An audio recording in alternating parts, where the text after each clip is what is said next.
Sampai presiden loh yang meresmikan.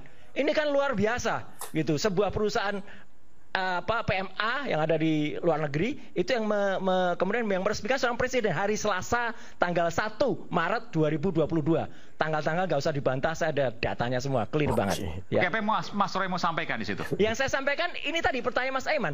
Ini hubungannya apa? Kalau Kaisang bukan penyelenggara negara, ya, kakaknya, bapaknya terlibat semua ini. Lah kemudian unsur korupsinya di mana? Unsur korupsinya di mana? Gratifikasinya jelas. Nah, enggak, gratifikasi itu kan berkaitan dengan penyelenggaraan negara. Loh, iya, nah, ini langsung Mas, nggak bisa begitu. Enggak, kalau data tadi saya nggak bantah ya. Data tadi Mas, iya, saya nggak bantah. Ah, iya udah, ya nggak mungkin bantah. Kalau dibantah Anda bohong. Nah, kalau data tadi saya nggak bantah. Ini udah jelas. Tapi persoalannya di mana letak korelasi persoalan-persoalan tadi yang diungkapkan dengan korupsinya? Biar publik yang menilai. Ya. Datanya udah jelas banget, ya, detail banget. Ya. Publik menilai. Kalau KPK nggak maju ya KPK-nya macan ompong. Udah jelas betul datanya. Kemudian bahkan, ini ada satu lagi. Gibran itu bikin program namanya Java in Paris. Ya, itu tanggal 8 Juni 2020. Itu kegiatan apa itu? Itu kegiatan promosi. Itu sponsornya sama juga. Sama juga, marketplace tadi. Assalamualaikum warahmatullahi wabarakatuh. Kembali lagi di channel Gambas LJ. Kali ini kita akan menyaksikan pikiran dari Pak Roy Suryo tentang jet pribadi Mas Kaisang Pangarep yang dimiliki bos marketplace dan juga game. Ini keseruan apa lagi yang kita unggah dan kita bisa cerna. Gas. Silakan. Ya, gini, jadi Mas Roy, clear ya. Ini kita nggak usah ada yang tutup-tutupi biar semua jelas. Ya. Yes. Pesawat itu Gulfstream, ya, jenisnya adalah Golf 650 long range ya. Itu dimiliki oleh sebuah perusahaan marketplace. Tadi disebutkan Mas Aiman, ya, dan orangnya namanya Gang Ye. Udah saya sebutin aja lah biar jelas ya, nggak usah ditutup-tutupi. Perusahaan itu, Gang Ye itu juga memiliki sebuah game. Kenapa game? Karena dulu saya yang mempelopori e-sport di Indonesia. Jadi saya tahu persis data ini, nggak usah dibantah. Game itu game e-sport. Tahun 2018, Kaisang tuh bikin yang namanya Free Festival. Ya, namanya Gaming Championship di Kota Solo. Ya, itu diadakan di Sang Pisang Arena 2018. Jadi sponsornya ya tadi Free Fire tadi. Jadi itu udah ada kaitannya langsung. Oke. Gibran juga bikin Fair berhadiah mobil. Itu pada tanggal 28-29 Desember tahun 2019. Itu e-sport turnamen juga? E-sport turnamen juga. Oke. Jadi adiknya sudah bikin, kakaknya bikin. Pak Jokowi itu dijadikan akun Free Fire. Jadi orang bisa nembak-nembakin Jokowi. Oh, FF itu ya? FF itu. Okay. Nah, jadi ini jelas banget. Kakaknya diikutkan, adiknya diikutkan. Kemudian sekarang perusahaan itu Free Fire itu jadi sponsor juga untuk Persis Solo. Yang bola, 40%-nya sahamnya milik Kaisang juga. Oke, saya teruskan lagi ya. Jadi kantor marketplace tadi itu buka di Solo pada tanggal 11 Oktober 2021. Clear banget. Oktober 2021. Shopee. Oke. Ya, terus ada program namanya UMKM saya sebut ya, Shopee Export for Expo. Itu tanggal 15 Mei 2021 juga. Jadi ini clear banget ya. Kemudian ada program namanya Shopee Creative and Innovation Hub. Itu ada di Technopark di Kota Solo. Itu juga sponsornya sama. Bahkan ada Garena Gaming yang ada di situ. Garena itu perusahaannya Gang Ye tadi, sama dengan Shopee. Jadi ini jelas banget. Bahkan ini Mas Aiman. Tolong nanti bantu Mas Boyamin ya. Presiden kita Pak Jokowi sendiri itu yang meresmikan Sea Labs Indonesia. Jadi Sea Labs itu holdingnya. Ya, Sea Labs Indonesia itu di Pacific Century di SCBD. Holdingnya Shopee tadi. Holdingnya Shopee. Sampai presiden loh yang meresmikan. Ini kan luar biasa gitu. Sebuah perusahaan PMA yang ada di luar negeri itu yang kemudian yang meresmikan seorang presiden hari Selasa tanggal 1 Maret 2022. Tanggal-tanggal nggak usah dibantah, saya ada datanya semua, clear banget. Ya. Oke, Mas Roy mau sampaikan di situ. Yang saya sampaikan ini tadi pertanyaan Mas Aiman. Ini hubungannya apa? Kalau Kaisang bukan penyelenggara negara, ya, kakaknya, bapaknya terlibat semua ini.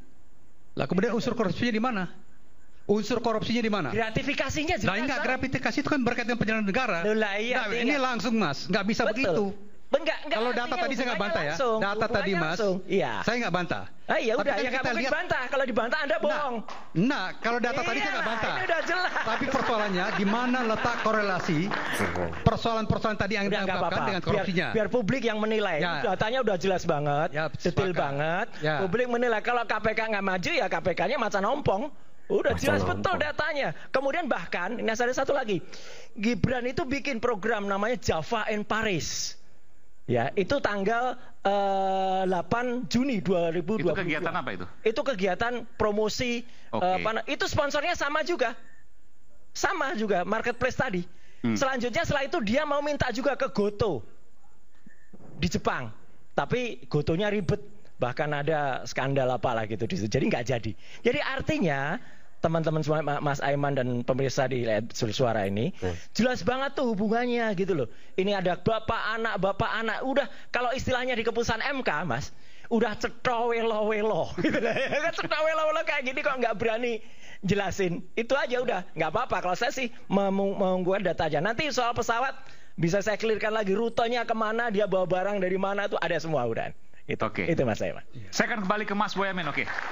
Ini nanti saya akan sebelum ke Prof. Andi, saya tahu Anda juga mau bicara soal itu. Saya mau ke Bung Boyamin dulu. Bung Boyamin, nanti setelah jeda saya mau ke Pak Anda lagi ya. Kalau Anda, saya mudah-mudahan Anda bisa masih bertahan satu segmen lagi. Tapi saya mau tanya dulu, apa yang tadi disampaikan oleh Mas Roy, Anda setuju itu?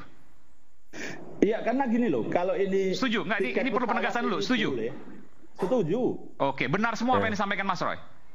Ya, jangan ditanya begitu. Bukan, kan Anda pegang data, katanya Anda punya data semua. Ya, sama-sama pegang data kan sudah disampaikan. Itu kan... Bukan, datanya sama nggak sama dengan Mas Roy? Ya, bahkan ada yang dilengkapi oleh Kanjeng Roy ini malahan ada yang dilengkapi gitu. Oke. Jadi kalau gini loh, pertanyaan sederhana, kalau ini boleh tiket pesawat, konflik kepentingan akan menuju lebih parah lagi. Besok lagi minta pesawatnya gitu, bukan hanya minta tiketnya atau diberi tiketnya, tapi diberi pesawatnya, gitu loh. Jadi ini kan sebenarnya tata kelola pemerintahan yang baik itu bagaimana mau kita kelola, gitu. Itu satu. Kedua tadi pertanyaan Pak Adi Asrun, kenapa yang dijadikan dasar peraturan Menteri Agama? Ya saya pasti dari menteri-menteri yang lain atau tata kelola yang lain, bahkan dari di Sekretariat Presiden atau Sekretariat Istana itu ada juga pedoman-pedoman tentang gratifikasi. Tapi yang saya pakai adalah Menteri Agama itu karena apa? Selain aturan berarti ini kan juga agama gitu loh, paling tinggi. Dan itu hampir sama aja. Fasilitas yang diterima oleh kerabatnya itu bisa dikategorikan gratifikasi. Karena apapun harusnya dinikmati yang bersangkutan, tapi kemudian tidak berani kemudian dikasihkan atau diberikan kepada lingkarannya. Kan gitu sederhana aja. KPK nanti akan menilai kok itu boleh atau tidaknya. Terus pertanyaan korupsinya di mana misalnya begitu Pak Andi Asrun tadi. Apakah fasilitas yang didapatkan tadi marketplace di Solo itu ada yang melanggar aturan atau tidak? Ada yang konflik kepentingan atau tidak gitu. Jangan hanya melulu suap, bisa jadi nggak ada suap tapi kan dapat kemudahan. Yang itu bisa jadi melanggar aturan. Biar KPK lah yang menentukan ini. Ya, gitu. saya sepakat Mas.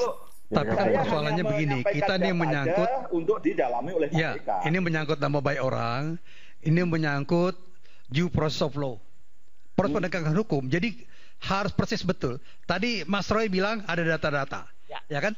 Data itu saya tidak bantah, ya kan? Karena saya yakin Anda benar lah soal data itu ya.